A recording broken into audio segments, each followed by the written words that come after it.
In the news this week, Australia stepped up its efforts to clamp down homegrown terrorism. Scotland made up their mind and said no to independence. And Perth's hottest clothing designs hit the Telstra Perth Fashion Festival. This is the Evening News with Ivan Leung and Daniel Stanislaw.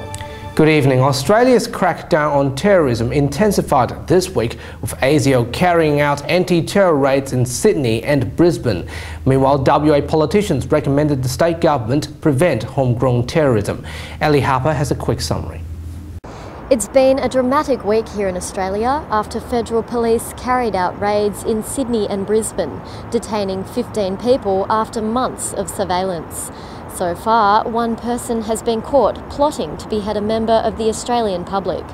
Australia has sent 600 military personnel to Iraq to gather information, perform humanitarian aid drops and carry out airstrikes against ISIS.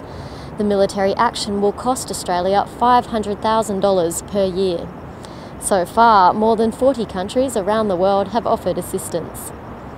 Here at home, Labor members Paul Papalia and Peter Tinley, who both have experience in counter-terrorism, are promoting an intervention program aimed at de-radicalising Islamic youth who are vulnerable to radical behaviour. The operation, advocated by Professor Anne Ali, Muslim and counter-terrorism expert at Curtin University, is based on a German program established in 2011. This program provides a tool for targeting young, potentially radicalised Islamists very early on, before they become a real situation that we're having to see confronted on the East Coast right now. What we need to do is have an identifier and be part of the intelligence collection and the information campaign in a way that does add to our security, not cause people any alarm. The program is also being considered by the UK, the Netherlands and Canada. Ali Harper, State Parliament. In world news, Scotland has voted to stay with Britain after a historic referendum was held. Just over 2 million Scottish people voted no to independence. British Prime Minister David Cameron was delighted with the result and promised a fair settlement. As I said during the campaign, it would have broken my heart to see our United Kingdom come to an end. And I know that that sentiment was shared by people not just across our country, but also around the world, because of what we've achieved together in the past and what we can do together in the future. Believe it or not, 6 more Perth suburb house prices have hit the $1 million mark. But before you get too excited about the price of your home, experts say it's all to do with market conditions. The median house price in Perth is $540,000, with that digit sounding like nothing compared to a whopping $1 million. 26 suburbs in metropolitan Perth accomplished a house sale of that figure or more over the previous 12 months, according to the Real Estate Institute of Western Australia. The 6 new suburbs include Ellenbrook, Huntingdale, Northlake, Piara Waters, Pickering Brook and Wandy. It's not every property within that suburb that'll be $1 million, but some particular ones may reach $1 million because of the certain advantages that they carry. James Nimnios, CEO of the Nimnios Property Group, suggested this is not a boom before the bust. It's the best time at the moment. We've got record low interest rates. We've got no buyer urgency for some reason. I'm telling you, the very shrewd investors are buying now. Rewa Deputy President Hayden Groves made the point that the suburbs in this $1 million club often depend on the market's condition. We may see more come into the $1 million club over time.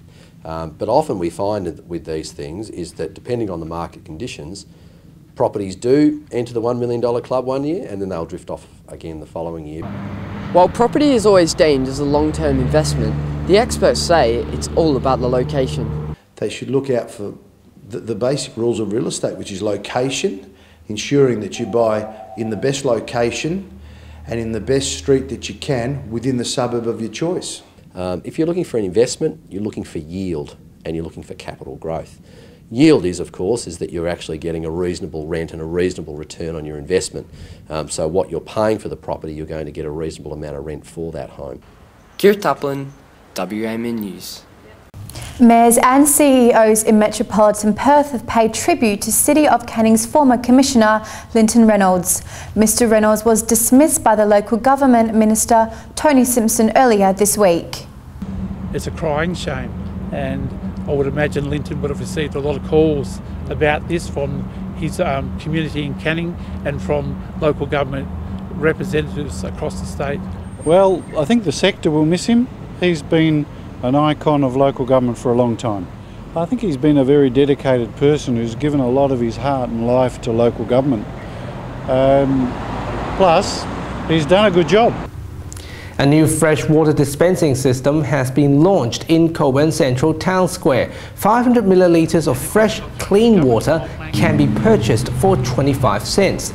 The Mayor believes the machine will provide train commuters a healthy beverage alternative. Well, at the launch yesterday, there was a lot of people around wanting to know how it operated, where they could get the bottles from, where the cards were available from, and importantly to hear the message that we were putting out with the supplier about the opportunity to move away from those plastic bottles of water, which create a lot of litter around the community. They also cost a lot of money. Perth showcased its classy side during this week's Telstra Perth Fashion Festival.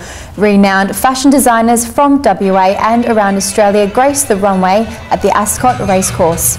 Brands including 33 Poets, Alex Perry, Empire Rose, Manning Cartel and Zivago were on display. Other spring and summer collections from giant retailer Coles and Myers were also revealed. The festival will conclude on Monday evening.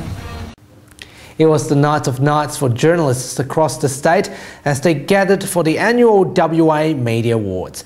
26 awards were given out to television, radio, newspaper and online journalism.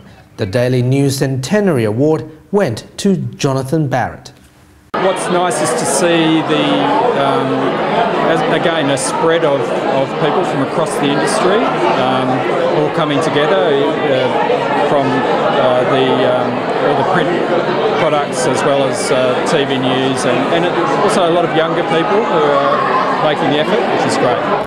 Amazing. And those are the top stories of the week. You can read the latest news on our website. We will see you next week. Have a good one. Bye for now.